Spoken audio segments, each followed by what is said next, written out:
mine. You found someone new, but I can't change my love the way that you do. This is the story of a lost neighborhood and of its people who did not want to go. I don't want no money. I want my home. The old man is old. See how the old man is old? And I'm old. That's enough. I don't want to get out. I said to my two daughters, they don't want to get out too, because they spend a lot of money. Plenty of money they spend in this place. We not get none for nobody. Never. Hi, welcome to the West End Video Newsletter. Tonight we have Andrea Howard, Executive Director of the West End House Boys and Girls Club, and she's going to speak to a lot of the issues. But first I want to say this is our 152nd show. We've been doing this show since 1987, and it seems like forever. And I hope all you people enjoy this, because I enjoy doing it for you. I know that people other than West Enders watch this, because sometimes I walk down the street and they grab me and try to beat me up. But that being said, let's go on to the West End House, because the West End House is a great place. It was a great place in the West End, and it's a great place in Austin and Brighton. And Andrea Howard will now tell us a little bit about it. You just completed a project. You renovated the whole building, isn't that right? Yes. I mean, because I know it was shut down for a year. It was shut down for almost, a little less than a year. The building was built in 1971, so it had a well-used polished experiences. It was definitely well-used, and the facility, when we started to look at mechanical systems that were failing, building envelope issues, roofs that were just beyond repair. We had blue tarps and swimming pools, and it was going to be just an incredible expense just to fix those items. And then we looked at the fact that membership was growing, and that program needs are different in at that point we started thinking about it in 99, finished it, in 2002, very different than 1971. So added some new space and moved back in April 22nd, and have just really been sort of basking in the glow of a brand new spanking building. We renovated 38,000 square feet and added an additional 6,000 square feet. The kids missed it while they were out. There were a lot of great community partners, though. The Boys and Girls Clubs of Watertown, we used their building last summer. The International Community Church in Alston, the Roxbury Y let us use their pool. Jackson Community Center rented some space for our teens. So it was really a great show of support throughout the year to make sure that our kids still had services, not to the extent that we were able to provide them when we're in the building, but so we're back in. That's and you've got to come out and see it. Yeah, I intend to. I really would. Like I say, I missed the dinner, but that was because, I'm my own secretary, and I'm probably the worst secretary in the world. Well, some of the new things that, in addition to putting a new roof and new windows and a new facade, most people when they drove down Alston Street thought we were either an auto parts warehouse or a juvenile detention facility. So we have a new facade, tons of windows, so there's a lot of natural light in the building. We added new technology labs for both our younger kids and for our teens. A dance studio. We had focus groups with our parents and our kids, and the architect had facilitated those. And one of the most highly requested programs was dance. So we put in a new dance studio. You're talking about dance in the sense of not ballet, but it could be, we talked progressive about, dancing. wanting to expose the kids to the classical elements of dance, but then at the same time, they love the hip hop. There's this one really popular class, video dance, so they're learning, clean video dance, I should say, that they're learning. Of course, in 1971, there were no women at this place. All girls. Right. There is a difference. So, and that brings up a great point, because the building was built as a boys' club. Anything that was made for girls or women was retrofitted. So we were able to address gender equity issues. We were able to address Americans with Disability Act issues. That's true. People took their life into their hands when they got off an elevator and tried to get to the back of the building where the alumni alumni typically gather, Right. and they'd have to cut through the gym, and if there was a bombardment game going on, you know, forget it. yep, You lost your glasses or Yep. you walk, or one or the other. So we were able to address those issues, and it's fully handicap accessible, which is great. Renovated the kitchen. I think I mentioned on my show last year when I Yeah. visited my show, your show, your It's both our 152nd shows. show. Our show. Our show. That we started serving the kids dinner, Right. and that's been a huge boost for both our kids and their families. Who, I don't know if you've ever seen that billboard, you know, food or heat, you know, that Citizens Energy puts out in the Right, wintertime. right. And those are the decisions our families are making: food or heat. So we're glad that we can, you know, provide an additional resource for families. Well, the West End House has always been a strong community player in the West End. Of course, the West End, the issues were different. A lot of people didn't need it all in those days. Those were bad times. I juxtapose back to my youth when, you know, I hear my kids talking about, you open the refrigerator and they say there's nothing to eat, and I look in there and the thing is packed. Right. And right. I think of my brother Paul, right, when he was younger. He used to make mayonnaise sandwiches when he Exactly. in between, you know, meals, and meals weren't, you know, if you got a pork chop or 2 pork chops, it was considered wow. Yeah, You know? and that's definitely a lot of what's happening. Our kids, they often go to school hungry. Many of them are eligible for free lunch, but are often too embarrassed to go up and accept it. Okay, yeah. They come to the club starving. We used to have vending machines, so That's they'd right. hit the vending machine and eat junk. Yeah. And we decided, you know, we didn't want to see that happen. Added dinner.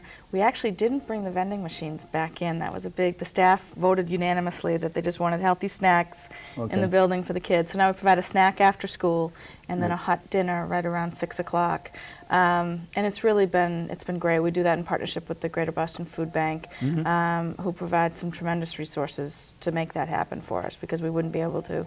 They provide most of the food. We provide the cook and the facility, but they're able to provide us with most of the food that we need, helping us develop menus.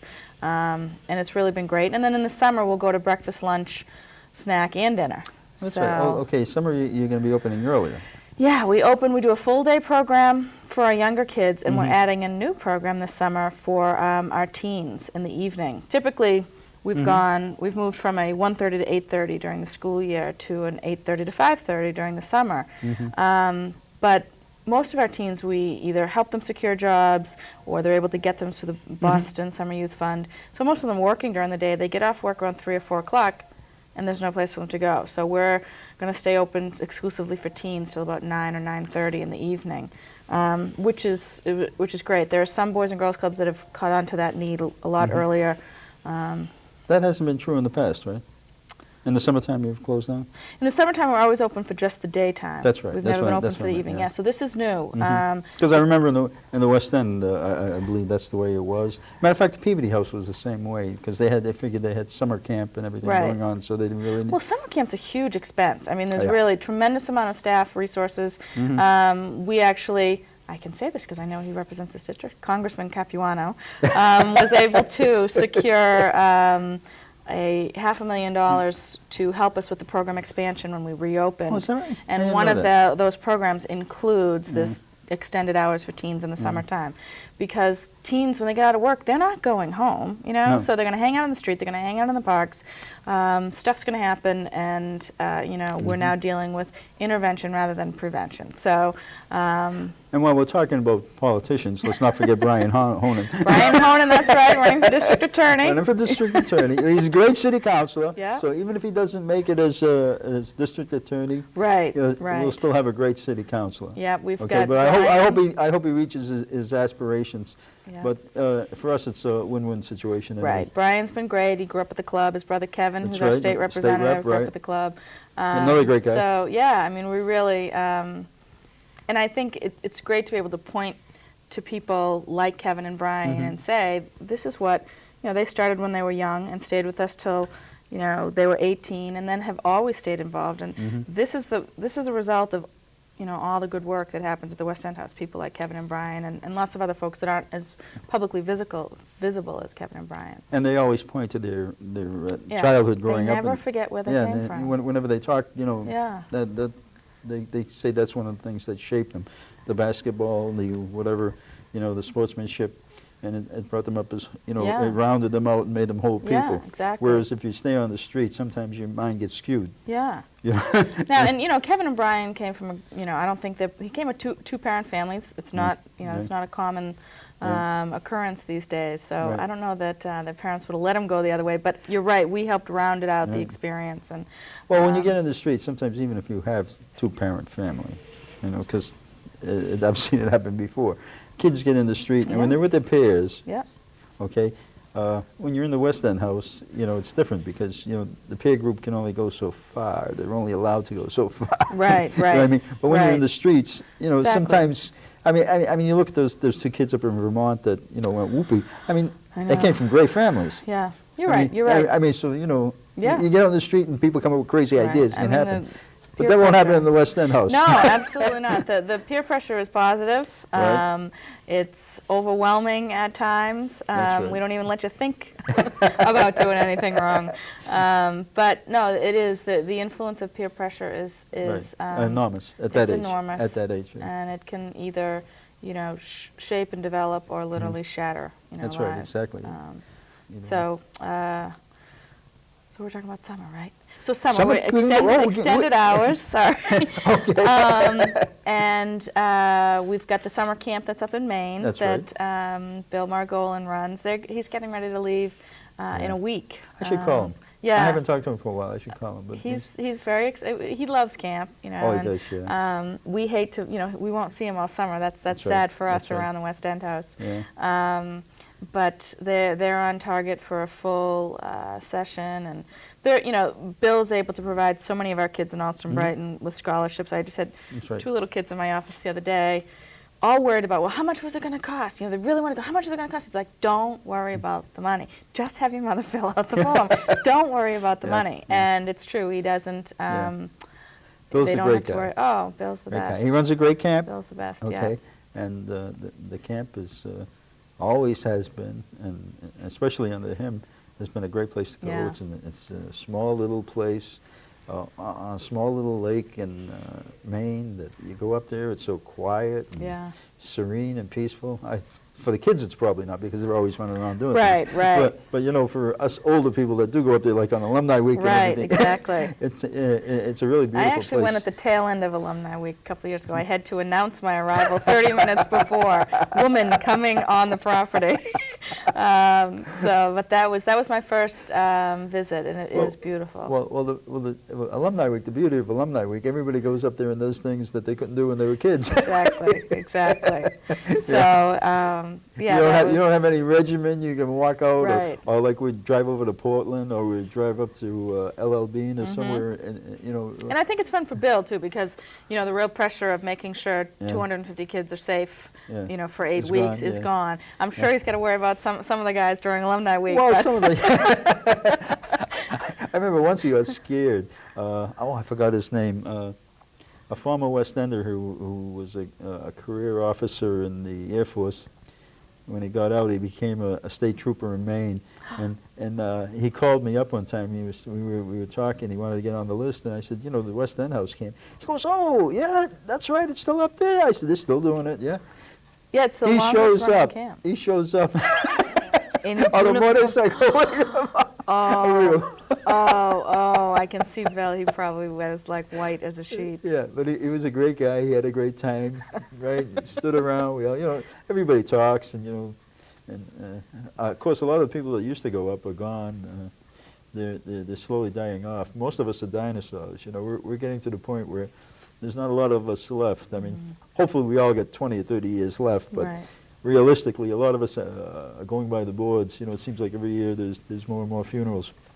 And the kids have a great time. A lot of our kids from our year-round program, like I said, Bill's incredibly supportive of the families who really can't afford that tuition. Yeah. And I'm so excited these two guys, Najee and Junior, are going. I'll miss them all summer, but they'll have a great time. And I think it's a great opportunity for kids from all socioeconomic backgrounds to interact. There are a lot of kids from wealthy families in the suburb. I mean, it's a real blend and provides some some real learning experiences on both sides for Eddie everyone Engelman sent involved. his kids up there for Yeah, years. yeah. Yeah, these kids were going there for years. His oldest, just David, the Phantom Gourmet, You're right. just Yes, yeah. raised $10,000 for us. We participate in the Boston Marathon charity program. So each year we've had runners who go out and raise Right. money on our behalf, and the minimum is $2,500, and most people raise about $2,500 to $3,500. And Dave just blew everybody out of the water and raised 10 grand and ran a good race. I mean, Well, they all went through his campus, and then they were workers. Yep. I mean, so because I remember we were up there alumni week, and they were up there when they were younger. Right. I don't think they still. Yeah, I think they're all on TV now. Are they? Yeah. Yeah. Well, I knew he is on that one. On He's the got Phantom a Gourmet. brother working with the Phantom Gourmet, and Oh, then so- he has another brother who I think is doing sports for NECN. So they're great remember people to when they were have younger. support of us. They were good kids then. They're good kids now. Yeah. Yeah. So Yeah, anyway, but so camp- camp back in Alston will be great too. Oh, you're having day camp? We have day camp in Alston, and that will also include the evening program for the teens. We'll serve about 150 to 200 kids in the summer, depending upon. Unfortunately, we have some kids that got to go to summer school. We work with them all year and tutoring and everything, but every once in a while, a few of them just miss by an inch. So that will, sort of help the Will they numbers take them on fluctuate. day trips and? Yeah, we have. They're all put into small groups. There's a 1-to-10 ratio, staff to kids, which is great. And they'll rotate through a variety of activities, from swim lessons and free swim to visual arts, theater, dance, music, the gym, which of course is wildly popular. The technology labs, I think, Computer are rooms, just. is that- Yeah, we have 2 new computer rooms. Can I go and learn? You absolutely. Well, it's interesting. We talked about. During the school year, the building is quiet till 1:30, Yeah. and how can we open up that facility to the community? We've got tons of computers now. So they'll rotate in the building, but then they'll also be going on weekly trips. Every Friday they go on a big trip. But then the groups themselves will go out on small group activities. We've got one group that's participating in the summer boating program over on the Charles. So those small activities. You're talking about. It's actually it's either the canoeing or the kayaking. It's not the sailing. It's Okay. the canoeing or the kayaking. And Because then, that was started by a West Ender, Joe Lee. oh, really? Yeah, the community boat club was started for street urchins from the West End. They built their Wow. own boats and put it on the water. Wow, I never knew that. Yeah. Well, that'll be a great fact to tie in with the kids when they go. Yeah, that's Joe Lee. He started that, and we did a show way back. I think it was our 9th show. Wait a minute, the West End House I think was our 9th show, and that was like our 8th show. I was looking at that time when I first started. We were doing, I was looking for things, and I had everybody here. As a matter of fact, we did 2 or 3 shows on the community boat club, and. What they did is they built their own boats and they put them in the water, and Wow. it was, that's and a lot of the great. same people, a lot of these kids that were learning how to sail were also West End House kids. Yeah. They were, I'll they tell were, the staff that, and they can tie that in. Oh, That's sure. a neat fact. Sure. So yeah, the kids will go out for those kind of activities. They'll go downtown to the Museum of Science. There's the Associated Grant Makers provides us some funding, and they give us access to a number of great cultural resources in the city. So it's a lot of fun. We had we have a number of volunteers from BC, and one of them has recently graduated, and he's working in the for-profit sector. We tried to lure him into the nonprofit, but his girlfriend is a teacher, and one of our students was saying, the West End House Camp I learned the most I've ever learned. So, those are things that, you're always glad to hear those things. Yeah. And certainly parents are really, relieved to have a safe place that's affordable. We still only charge most of our kids $15 for the summer. Yeah. That's pretty much unheard of. And we still have kids that can't afford that. Well, the West End House in the West End was not really what you would call a safe place, but it was a place where people could get away from, we'll say, undue influences and everything. But now, okay, and times are tougher then. Okay, times were tougher then, and there may have even been a lot of strange stuff going on. But nowadays, the way things are, and the way kids are, and the way crime is, okay, kids that will say, maybe not the younger ones, but we'll say from 12 to about 17, it can be very dangerous out Oh, there. absolutely, absolutely. And a place like the West End House is a safe haven. And like you say, mothers can be happy that the kids are Right, there because right. I don't think anything's going to happen there. No, as long as Yeah. they stay inside. That's right. You know, we are adjacent to a public park, and you Right. know, there is the Burger King down the street as much That's as we, right. you know, have our dinner program. So there are some things that, and there are some parents who allow their kids to come and go because they live in the neighborhood Mhm. and they can walk home. But you know, as long as they're in the building, you know, we know that we're doing everything within our power to make it safe. I mean, in light of, you know, September 11th, there's been all these discussions about security and who's coming into the building, and I think everyone's grappling with that. But Yeah. even, you know, from our end, just better. making sure that, continuing to make sure that the right people are in the building. And Well, how big is the staff now? we have 15 full-time people, and depending upon the time of year, we could have upwards to 20 part-time people. So like in the summertime, we bring on 10 extra people just to work as camp counselors. And then during the school year, we have, you know, tons of lifeguards to cover the pool. We're open at 5:30 in the morning for adults. So it's getting to be a pretty big staff. Our budget's going to hit about $1 million this year. And speaking about budgets, what is, Segue. what is that? Anyone who has an extra dollar. If you don't know where, If you don't know where to spend that extra dollar, the West End House is a great place to send Right. it. We are, you know, it's all about raising money now, unfortunately. My job is you know, I can't remember the last time I was able to play checkers with a kid because you know, it cost $7.5 million for the building.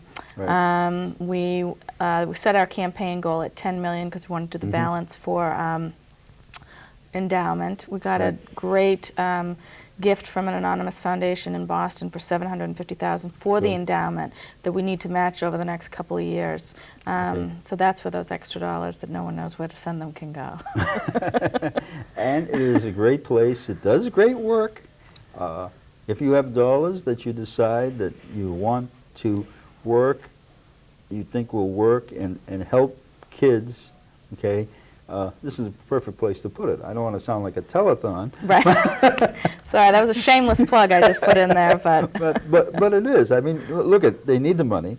We're in probably the worst economy Right. in I don't know how long, at least 10 years, because Right. there was about 8 years of growth. And a lot of people are pulling back, and there's a lot of pulling back. The state's pulling back, the cities are pulling back. Yeah. And if there isn't any money coming out, it's going to make things a lot tougher. Some of these programs will have to get cut down, and some of these kids will be, you know, they won't have a full plate anymore. Right. And some of them are already feeling the pinch. We've always been a pretty lean organization. Yeah, it's true. So when the other nonprofits that might have been a little more flush were sort of welcome to our world. We've been struggling like this for a while. But, you know, it is tough to see some programs that were typically supported by either state or city funding starting to lose that revenue because the impact, the ripple effect, I don't think people can really put a measuring stick to it, and public safety is at risk. I mean, you know, there's a number of things that are at risk when those programs start to lose funding like ours. Yeah, you know, like I say, the West End House deserves whatever help it can get. I think it's one of the better organizations. I think that people should support it. Not just in Allston, Brighton, but if you had any kind of West End heritage, most kids, like, I didn't spend a lot of time at the West End House. I think I was there for about 2 years when I was younger. I sort of like was over at the Peabody House a lot because they had girls, and they were a boys-girls club, but they, you know, on different nights. You know. Right. Boys went in like on Tuesdays and Wednesdays and Fridays, and girls were Tuesdays and Thursdays, but we used to mingle in at different times, and and West End House was a great place, and it still is. Like I say, it's part of the West End heritage. Unfortunately, a lot of people are losing that.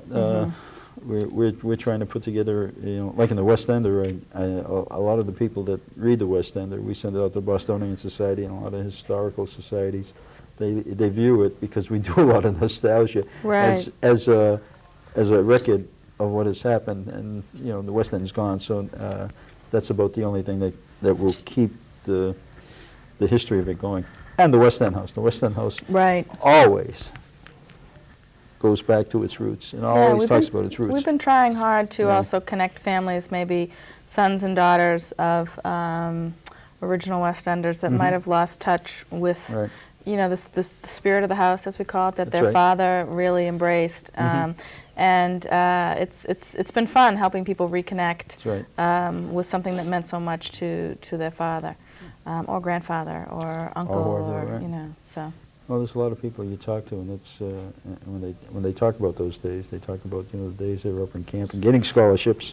right, Because they had them in those days too. right, yeah. It's Well, it's not- interesting. We're yeah. still the original West End. It was set up to serve poor immigrant youth. I mean, it's still happening out in Alston. That's Alston right. tends to be the first stop for a lot of families coming to this country.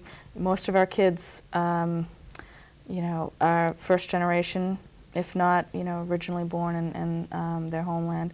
So it's 8 different languages, 40 nationalities. It's Yeah, it sounds like sort of the West End. yeah. I mean, I wasn't there, but I've heard. Well, you know. I think when I was growing up, there was 23 different ethnic and racial groupings.